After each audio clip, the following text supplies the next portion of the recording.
बिस्मिल्लाहिर्रहमानिर्रहीम। अस्सलाम वालेकुम डियर स्टूडेंट्स, मैं ज़फ़र अली शाह उसी डिस्कशन के साथ जो कि हमने पिछले लेक्चर्स में की थी, वही टॉपिक है, वही चैप्टर है, एक नया टॉपिक है। डियर स्टूडेंट्स, हम आज डिस्कशन करेंगे चैप्टर 13 से s and p block elements में। S and p block elements में हमने उनकी फ़िज़िकल प्रॉपर्टीज़ को डिस्कस किया था। लास्ट लेक्चर में फिर हमने केमिकल प्रॉपर्टीज़ को डिस्कस किया और आज हम डिस्कस करेंगे पीरियड थर्ड एलिमेंट्स की ऑक्साइड्स की प्रॉपर्टीज़ को, फिज़िकल प्रॉपर्टीज़ को, स्ट्रक्चर, केमिकल प्रॉपर्टीज़ वगैरह को। ठीक है, तो हमारा पहला जो टॉपिक है पीरियड थर्ड एलिमेंट्स में उनके ऑक्साइड्स की physical properties of oxides. Dear students, आप एक टेबल देख रहे हैं कि जिसमें से सबसे पहले जो ऑक्साइड है वो सोडियम का है, सोडियम ऑक्साइड। फिर उसके बाद मैग्नीशियम ऑक्साइड है, एल्यूमिनियम ऑक्साइड है, सिलिकॉन ऑक्साइड है, फास्फोरस का ऑक्साइड है, सल्फर के ऑक्साइड्स हैं और क्लोरीन के ऑक्साइड्स हैं। आर्गन के ऑक्साइड्स की हम इसलिए डिस्कशन नहीं करेंगे क्योंकि आर्गन बॉन्ड नहीं बनाता। ठीक है स्टूडेंट्स, तो पहले आप ऑब्जर्व करें ज़रा टॉप रो को इस टेबल में कि सोडियम, मैग्नीशियम, एल्यूमिनियम, ये सारे oxides up to chlorine higher oxidation states में हैं। जैसे the oxides in the top row और the oxides where period third elements are in their highest oxidation states. Dear students, अगर आप इस सेंटेंस को ऑब्जर्व करें तो ये एग्जैक्टली मैच करेगा आपकी किताब की सेंटेंस के साथ, इसलिए ताकि आप जब स्टडी करें, किताब पढ़े, तो आपको सेंटेंसेस समझने में कोई प्रॉब्लम ना हो। ठीक है students, sodium maximum single electron utilise कर सकता है बॉन्डिंग में। जैसे सोडियम कोवेलेंट बॉन्ड तो बनाएगा नहीं क्योंकि मेटल है, और मेटल्स जो है नॉर्मल केसेस में वो कोवेलेंट बॉन्डिंग में हिस्सा नहीं लेते, they take part in the ionic bond formation. तो सोडियम का, ऑक्सीजन का, दोनों में जो बॉन्ड मौजूद है दैट इज आयोनिक बॉन्ड। फिर इसी तरह मैग्नीशियम के साथ भी ऑक्सीजन आयोनिक बॉन्डिंग में जुड़ा हुआ है। फिर एल्यूमिनियम केस जो है, लेकिन हम ऑक्सीडेशन स्टेट की बात कर रहे हैं तो sodium 1+ oxidation state, magnesium 2+ oxidation state और एल्यूमिनियम जो है 3+ ऑक्सीडेशन स्टेट। तो सेंटेंस का मतलब ये है डियर स्टूडेंट्स कि जो पीरियड थर्ड के मेंबर्स हैं इस फर्स्ट रो में उनके ऑक्साइड जो है वो 1+ से स्टार्ट ले लेते हैं और 7+ तक अपने ऑक्सीडेशन स्टेट को यूटिलाइज करते हैं, या 7+ तक के इलेक्ट्रॉन्स को यूटिलाइज कर जाता है। ठीक है स्टूडेंट्स, नीचे जो सेकंड रो में आप ऑब्जर्व कर सकते हैं कि यहाँ पर जो एलिमेंट्स हैं पीरियड थर्ड के वो लोअर ऑक्सीडेशन स्टेट्स में हैं। जैसे हम इन दोनों की कंपैरिजन करेंगे फास्फोरस और फास्फोरस की। ऊपर वाले रो में अगर आप ऑब्जर्व करें P4O10 लिखा गया है। लास्ट लेक्चर में बात हुई थी P4O10 में फास्फोरस का ऑक्सीडेशन स्टेट होगा 5+ और P4O6 में फास्फोरस का ऑक्सीडेशन स्टेट है 3+। तो पहले रो में जो टॉप रो है उसमें फास्फोरस मैक्सिमम ऑक्सीडेशन स्टेट में है और नीचे वाले रो में फास्फोरस लोअर ऑक्सीडेशन स्टेट में है। इसी तरह यही एक्सप्लेनेशन हम सल्फर पर भी अप्लाई कर सकते हैं। सल्फर ट्राइऑक्साइड की केस में sulphur is 6+, while in sulfur dioxide के sulfur is 2+। नेक्स्ट जो है क्लोरीन हेप्टा ऑक्साइड में, डाइक्लोरोहेप्टा ऑक्साइड में chlorine is in 7+ oxidation state, और नीचे जो है डाइक्लोरो ऑक्साइड में सल्फर क्लोरीन जो है वो 1+ ऑक्सीडेशन स्टेट में है। डियर स्टूडेंट्स, ये एलिमेंट्स ऑक्साइड्स बनाते हैं। अब इन ऑक्साइड्स की स्ट्रक्चर, पार्टिकल्स अरेंजमेंट कैसे होगी, तो उसकी वजाहत ये है कि the trend is from metallic oxides. पहले 3 एलिमेंट्स लास्ट लेक्चर्स में हमने पढ़ा था कि these 3 elements are metallic in nature. तो ये जब ऑक्सीजन के साथ बॉन्ड बनाएंगे, आयोनिक बॉन्डिंग करेंगे, तो फिर ये ऑक्साइड्स जो होंगे इनको हम मेटेलिक ऑक्साइड्स कहेंगे। बाकी उसके बाद जितने भी है वो सारे नॉन मेटल्स हैं। जब नॉन मेटल्स हैं तो वो ऑक्सीजन के साथ जब बॉन्ड बनाएंगे तो कोवेलेंट बॉन्ड बनाएंगे। And you know that covalent bonding is the condition in which there are sharing of electron between the atoms. दो एटम्स हो, more than 2 हो, 3 हो, 4 हो, लेकिन उन एटमों में इलेक्ट्रॉन्स म्यूचुअली शेयर होंगे। पॉसिबल ये है कि एक एटम के साथ इलेक्ट्रॉनिक डेंसिटी ज्यादा हो। इलेक्ट्रॉनिक डेंसिटी का मतलब ये है कि इलेक्ट्रॉन ज्यादा उसके करीब हो, दूसरे एटम से थोड़े से दूर हो। जैसे HCl में पार्शियल पॉजिटिव और पार्शियल नेगेटिव चार्ज है, हाइड्रोजन पर पार्शियल पॉजिटिव और क्लोरीन पर पार्शियल नेगेटिव। इसलिए क्योंकि क्लोरीन की इलेक्ट्रोनेगेटिविटी ज्यादा है, वो अपनी तरफ इलेक्ट्रॉन पेयर को ज्यादा अट्रैक्ट करेगा as compare to hydrogen. Hydrogen पर पार्शियल पॉजिटिव चार्ज डेवलप होगा और क्लोरीन पर पार्शियल नेगेटिव चार्ज डेवलप होगा। तो डियर स्टूडेंट्स, ट्रेंड ये है कि पहले 3 मेंबर जो हैं ये मेटेलिक ऑक्साइड्स हैं, उसके बाद जितने भी है ये सारे कोवेलेंट ऑक्साइड्स हैं। लेकिन स्टूडेंट्स, ये वाला ऑक्साइड जो है सिलिकॉन डाइऑक्साइड, लिखा गया है किताब में कि joint covalent structure. Last lectures में अगर आपको याद हो तो हमने कहा था कि सिलिकॉन जो है ये डायमंड लाइक स्ट्रक्चर बनाएगा, और डायमंड लाइक स्ट्रक्चर एक जाल की शक्ल में, एक नेट की शक्ल में। तो जब उसका एक लॉन्ग स्ट्रक्चर बनेगा, लेंथी स्ट्रक्चर बनेगा 3 डायमेंशनली, तो फिर वो उसको हम जॉइंट मॉलिक्यूलर स्ट्रक्चर कहेंगे। इसका जो स्ट्रक्चर होगा डायमंड लाइक होगा, इंडिविजुअल यूनिट नहीं होगा, इंडिविजुअल मॉलिक्यूल नहीं होगा। जैसे ये एग्जाम्पल्स हैं आपके सामने, फास्फोरस के ऑक्साइड्स, सल्फर के ऑक्साइड्स और क्लोरीन के ऑक्साइड्स। डियर स्टूडेंट्स, ये 3 ऑक्साइड जो हैं मेटेलिक ऑक्साइड्स हैं। इनमें जो बॉन्डिंग मौजूद है, आयोनिक बॉन्डिंग मौजूद है। अब आयोनिक बॉन्डिंग हम कहते हैं कि this is distributed in 3 dimensions.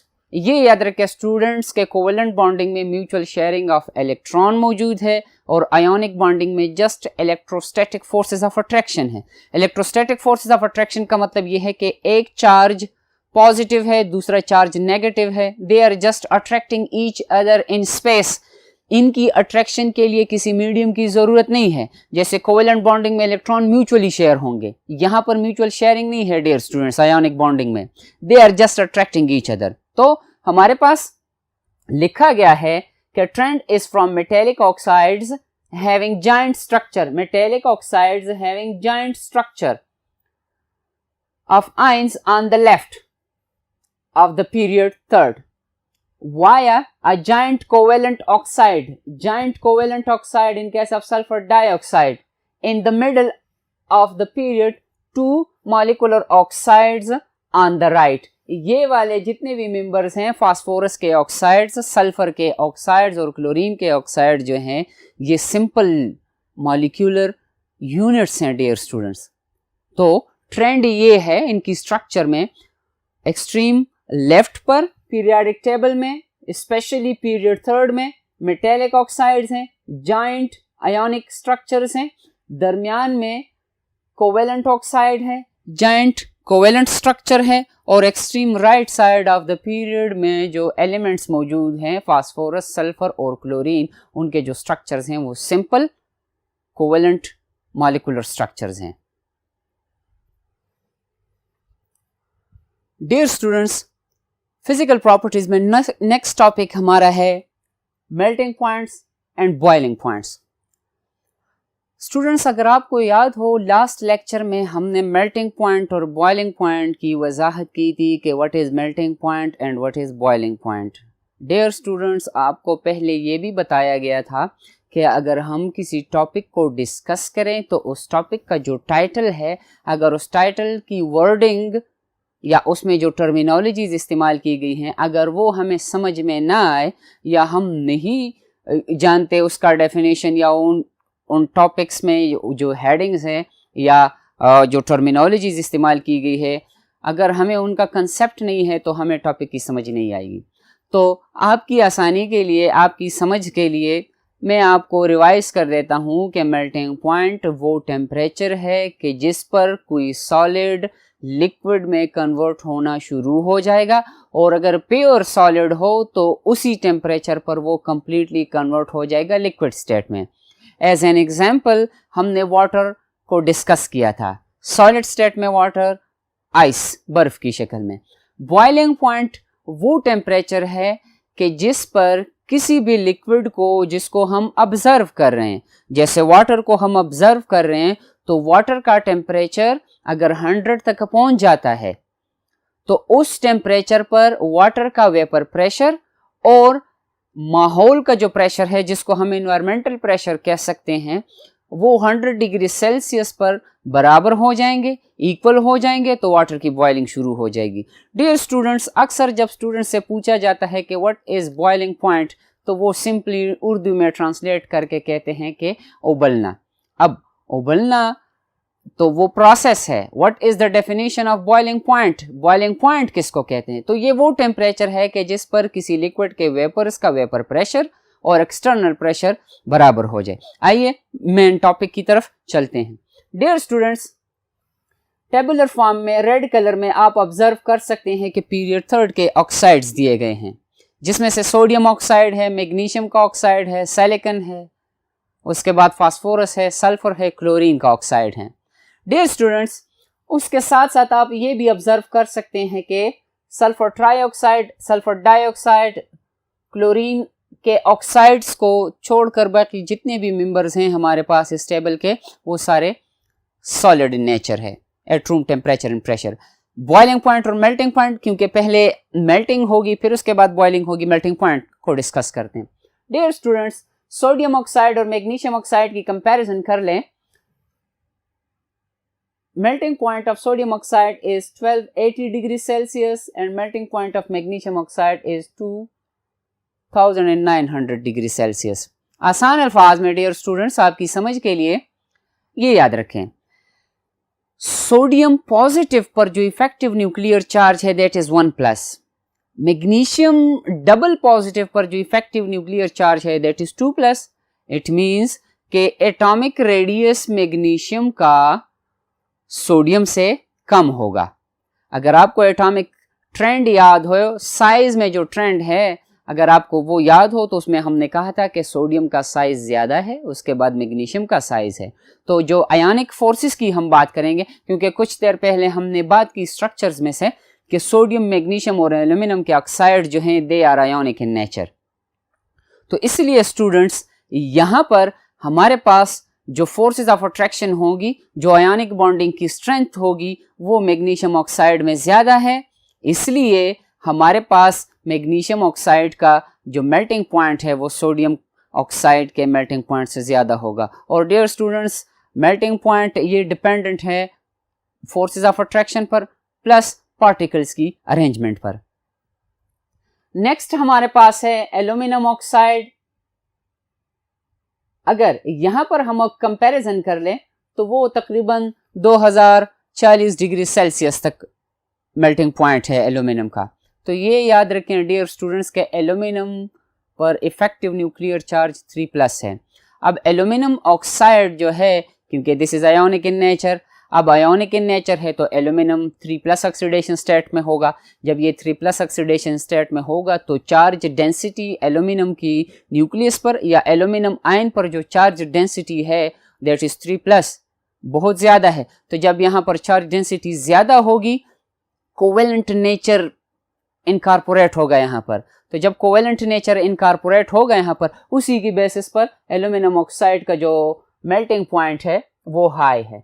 फिर उसके बाद सिलिकॉन डाइऑक्साइड की अगर हम बात करें तो सिलिकॉन डाइऑक्साइड पहले भी बताया गया है डियर स्टूडेंट्स, आपको दोबारा रिपीट हो रहा है। सिलिकॉन डाइऑक्साइड का स्ट्रक्चर जो होगा एक जाल की शक्ल में होगा, नेट लाइक स्ट्रक्चर होगा इसका, डायमंड लाइक स्ट्रक्चर होगा इसका। अब सिलिकॉन डाइऑक्साइड को हमने सॉलिड से लिक्विड में कन्वर्ट करना है। In fact we are vanishing the covalent forces between the silicon atom and oxygen atom।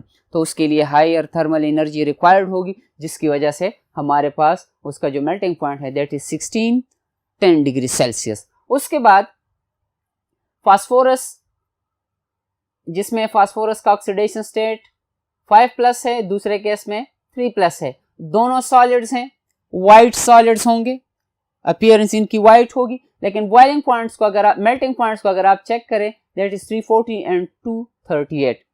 इसलिए स्टूडेंट्स, क्योंकि यहां पर हमारे पास सिंपल मॉलिक्यूलर स्ट्रक्चर आ जाता है। अब अगर P4O10 के एक मॉलिक्यूल दूसरे P4O10 के दूसरे मॉलिक्यूल के साथ जब अट्रैक्शन करेगा तो सिंपली हम कह सकते हैं कि van der Waals forces of attraction होंगे।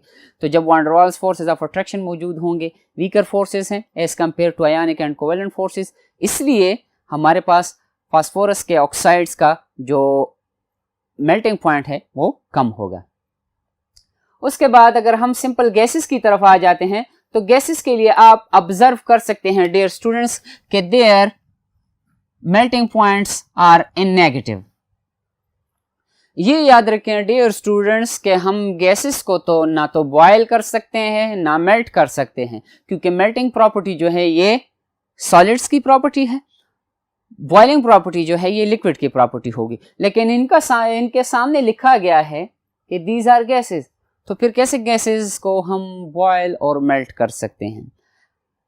आपने पिछली क्लासेस में ये बात सीखी होगी कि लिक्विड्स में कन्वर्शन के लिए गैसेस पर हम प्रेशर अप्लाई करेंगे, हाई प्रेशर अप्लाई करेंगे, और उसके साथ साथ हम टेम्परेचर रिमूव करेंगे, मतलब हम ठंडे कंडीशंस अप्लाई करेंगे। गैसेस एक्सपेंशन पर, कंप्रेस्ड गैसेस को जब एक्सपेंड किया जाता है तो वो गैसेस ठंडी हो जाती हैं। इसलिए इन गैसेस को हमने पहले लिक्विड में और लिक्विड से सॉलिड स्टेट में कन्वर्ट करना है। जब हम सॉलिड में कन्वर्ट करेंगे तो उनके टेम्परेचर नेगेटिव में होंगे। तो जैसे ही हम हीट दे देते हैं या उनको एनर्जी प्रोवाइड की जाती है तो वो इन टेम्परेचर्स पर उनकी मेल्टिंग शुरू हो जाती है डियर स्टूडेंट्स। इसी तरह बॉइलिंग पॉइंट की अगर हम बात करें डियर स्टूडेंट्स, तो बॉइलिंग पॉइंट भी आप देख सकते हैं टेबल में कि इनके बॉइलिंग पॉइंट्स भी हाई हैं। हमने किसी सब्सटेंस को बॉयल करना है तो हम फोर्सेस ऑफ अट्रैक्शन को ख़त्म करने की कोशिश करेंगे। अगर कंप्लीटली ज़ीरो नहीं होंगे, क्योंकि जो वेपर बनेगा जो कि हमें दिखाई देता है वो आगे जाकर खुद बंच ऑफ मॉलिक्यूल्स से बना हुआ होगा, एक इंडिविजुअल एटम या एक इंडिविजुअल मॉलिक्यूल नहीं होगा डियर स्टूडेंट्स। तो इसलिए जो बॉइलिंग की प्रॉपर्टी है वो भी फोर्सेस ऑफ अट्रैक्शन पर डिपेंडेंट है, और वही ट्रेंड है फोर्सेस ऑफ अट्रैक्शन के लिए कि sodium oxide, magnesium oxide, aluminium oxide और फाइनली क्लोरीन के ऑक्साइड तक जब बात पहुंच जाती है तो फोर्सेस ऑफ अट्रैक्शन कम पड़ जाते हैं। फोर्सेस ऑफ अट्रैक्शन कम होने की वजह से डाउन द ग्रुप जो है अगर हम देखें उनका बॉइलिंग पॉइंट जो है कम होता जा रहे हैं।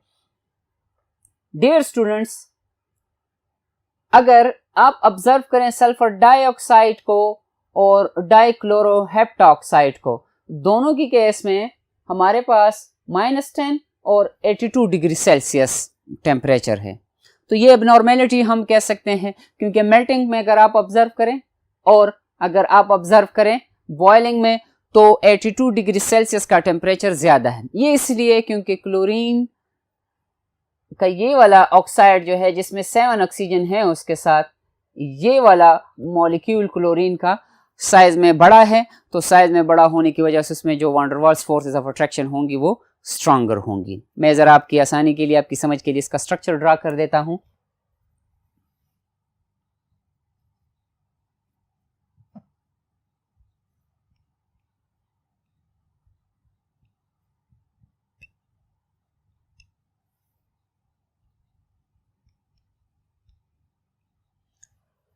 डियर स्टूडेंट्स, ये डाइक्लोरोहेप्टॉक्साइड का स्ट्रक्चर है। स्ट्रक्चर बड़ा होने की वजह से यहाँ पर जो van der Waals forces of attraction होंगी वो स्ट्रॉन्गर होंगी, इसलिए बॉइलिंग पॉइंट इसका हाई होगा। Dear students, period third elements की ऑक्साइड की नेक्स्ट प्रॉपर्टी जो है that is electrical conductance. Electrical conductance इनसे पॉसिबल है या नहीं है। टेबल में आप ऑब्जर्व कर सकते हैं कि ज़्यादा नंबर में जो ऑक्साइड्स हैं वो सॉलिड स्टेट में हैं, उसके बाद गैस स्टेट में हैं। तो डियर स्टूडेंट्स, इलेक्ट्रिकल कंडक्टेंस के लिए फ्री इलेक्ट्रॉन्स की ज़रूरत होती है, जैसे मेटल्स में हमने ये प्रॉपर्टी डिस्कस की थी। अगर लिक्विड स्टेट में है या मोल्टन स्टेट में है, अब अगर मोल्टन स्टेट में है तो आयंस की ज़रूरत है, पॉजिटिव और नेगेटिव आयंस की ज़रूरत है। अगर सोल्यूशन स्टेट में है, डियर स्टूडेंट्स, कंफ्यूजन आपने पैदा नहीं करनी इस बात में कि what is molten state. Molten state वो स्टेट है जब हम किसी सॉलिड को हीट दे देते हैं और उसको हम लिक्विड में कन्वर्ट कर देते हैं, दैट इज मोल्टन स्टेट। अब उसी सॉलिड को अगर हम वाटर में मिक्स करें तो उसका सोल्यूशन बन जाएगा, उसको फिर हम सोल्यूशन स्टेट कहते हैं। दोनों की केस में आयंस मौजूद होंगे। अगर हम कंपैरिजन कर लें, हमारे पास जाइंट आयोनिक ऑक्साइड्स हैं मेटेलिक ऑक्साइड्स के लिए, फिर उसके बाद जाइंट कोवेलेंट ऑक्साइड है सिलिकॉन डाइऑक्साइड की केस में, और उसके बाद नेक्स्ट जो है सिंपल कोवेलेंट मॉलिक्यूल्स हैं ये वाले सारे, फास्फोरस, सल्फर और क्लोरीन के ऑक्साइड जो हैं।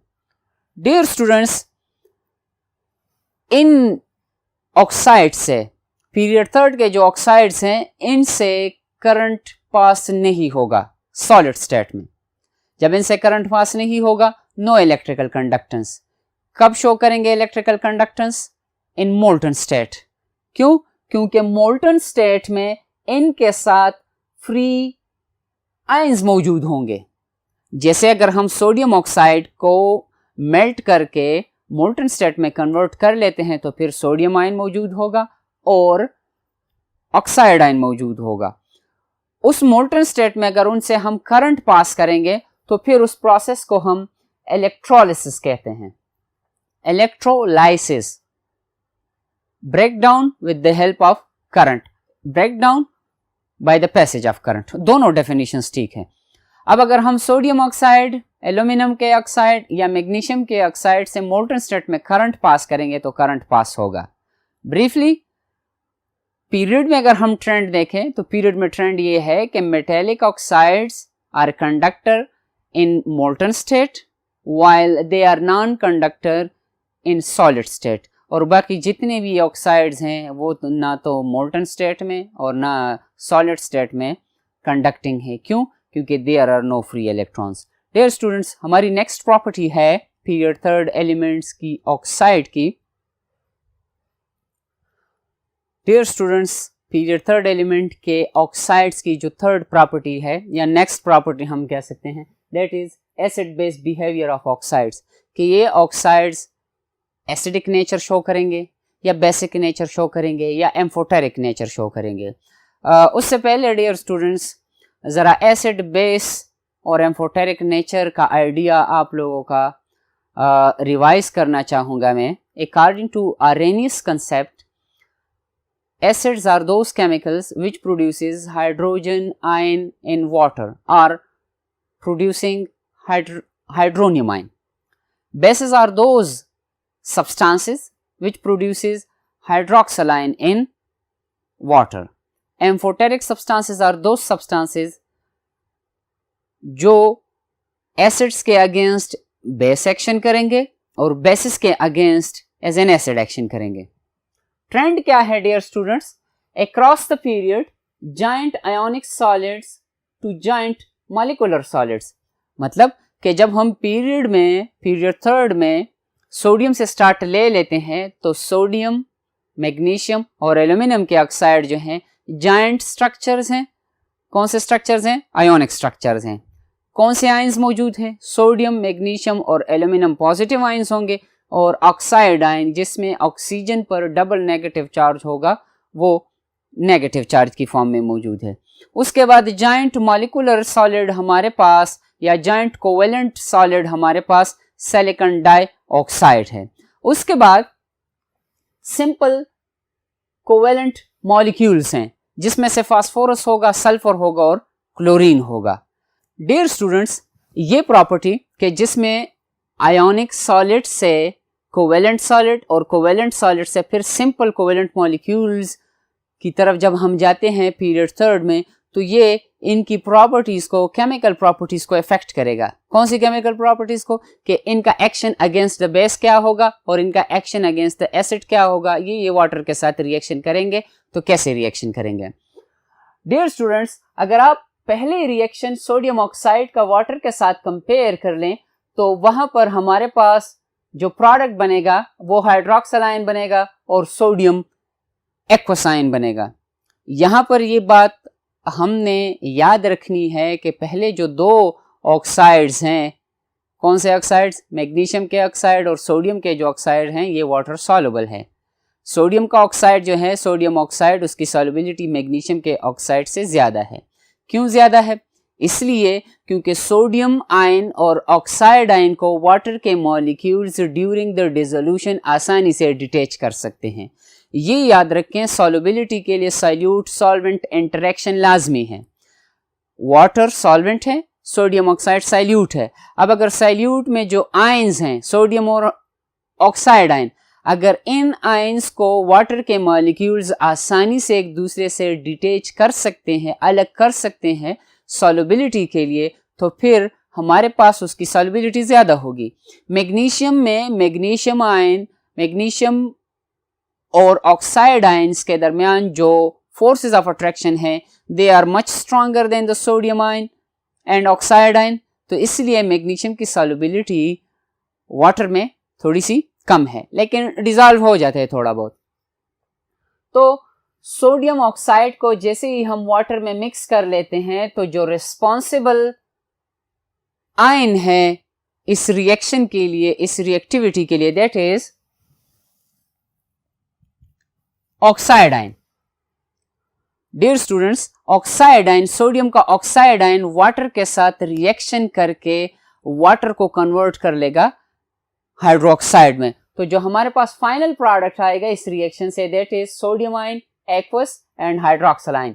नेक्स्ट अगर हम देखते हैं कि हाइड्रोक्साइड आयन के बनने की वजह से जो सोल्यूशन है हमारा, वो बेसिक सोल्यूशन बन गया।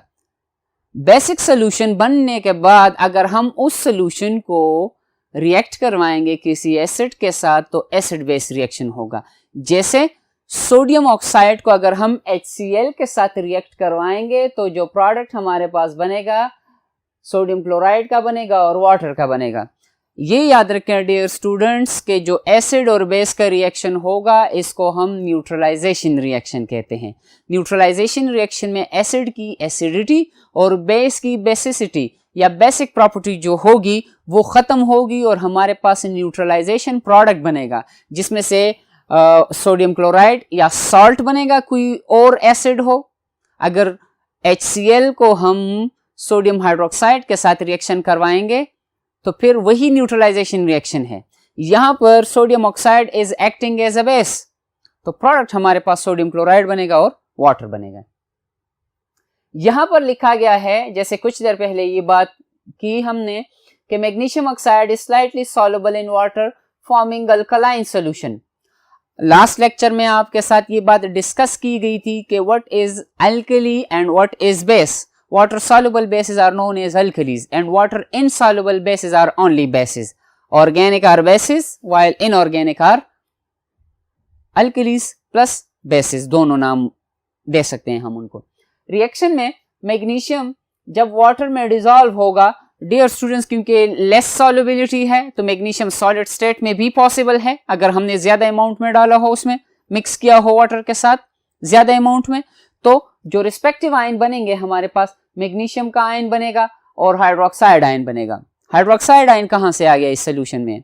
ये मैग्नीशियम का वो आयन, ऑक्साइड आयन, जब डिटेच हो जाएगा तो वो ऑक्साइड आयन हाईली रिएक्टिव होगा।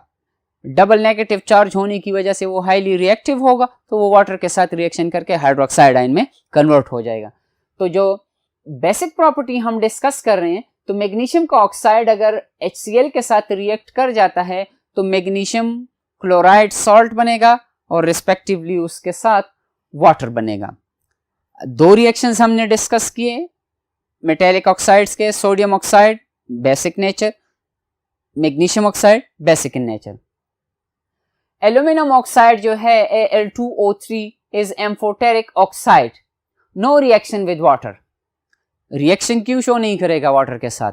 इसलिए this is insoluble in water. क्यों? क्योंकि जो चार्ज डेंसिटी ज्यादा होने की वजह से इसमें कोवेलेंट नेचर आ जाता है। जब कोवेलेंट नेचर आ जाता है तो वाटर इनके ऑक्साइड आयंस को डिटेच नहीं कर पाता। तो जब उसकी डिटेचमेंट पॉसिबल नहीं है या हो नहीं पाता, तो इसी वजह से वाटर के साथ रिएक्शन शो नहीं करेगा, लेकिन can react with dilute acids and alkalis.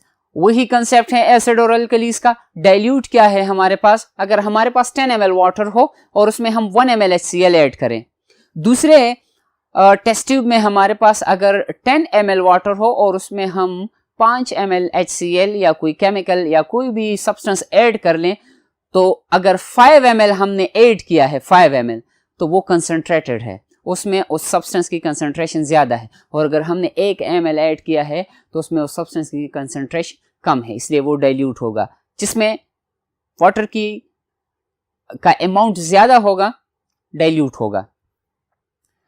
Aluminium oxide जब 6H+ का मतलब है कोई भी एसिड, अगर हम HCl लिखें यहाँ पर तो 6HCl होगा। रिएक्शन करने के बाद हमें एल्यूमिनियम का आयन देगा और वाटर में वो कन्वर्ट हो जाएगा। ये जनरल रिएक्शन है। डियर स्टूडेंट्स, अगर इसकी जगह पर हम HCl लिखें तो 6HCl आएगा H+ की जगह पर, और एल्यूमिनियम जहां पर 3 पॉजिटिव चार्जेस हैं एल्यूमिनियम पर, तो उसके साथ क्लोराइड आयन आ जाएगा, तो ये फिर कन्वर्ट हो जाएगा AlCl3 में, AlCl3 में, और इसी तरह उसके साथ वाटर के 3 मोल्स ऑफ मॉलिक्यूल्स या 3 मोल ऑफ वाटर बन जाएंगे। एम्फोटेरिक नेचर की हम बात कर रहे थे, ये था रिएक्शन एसिड के साथ। What is the reaction of aluminium oxide with the base?